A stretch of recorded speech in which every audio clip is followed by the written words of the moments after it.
After the 15th Amendment passed, many women were upset that black men were allowed to vote and they were not.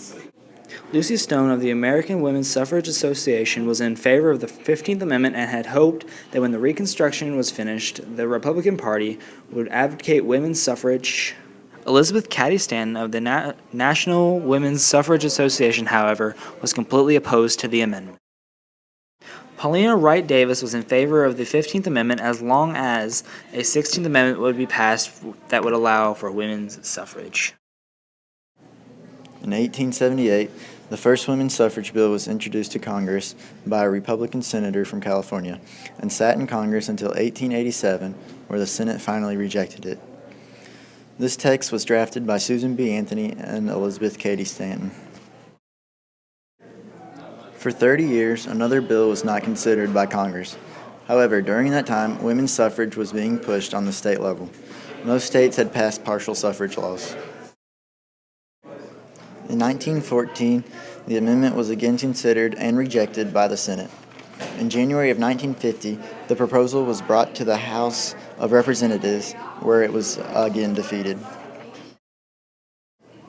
In 1907, Alice Paul and the National Women's Party picketed at the White House for women's suffrage.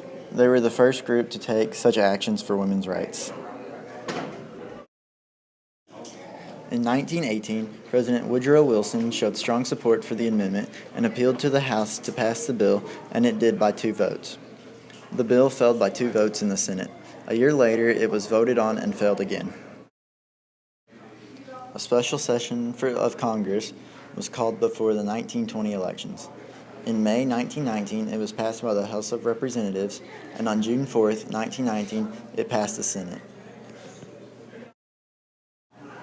The amendment now had to be approved by 36 states to be ratified.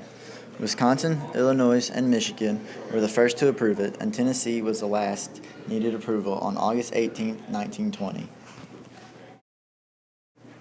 The passing of this amendment was a huge victory for women. They now expressed their political opinion and were eventually voted into offices. Women's opinions were now equally respected by the federal government. Today, women freely exercise their right to vote and have shown their political power by gaining abortion rights. There are a total of 98 women that were elected to the 113th Congress. This amendment has paved the way towards the amount of equality we see today. Women hold powerful positions because 93 years ago, the federal government recognized their votes as equal to men. After passing this milestone, women continue to work hard to secure equality that women now have today.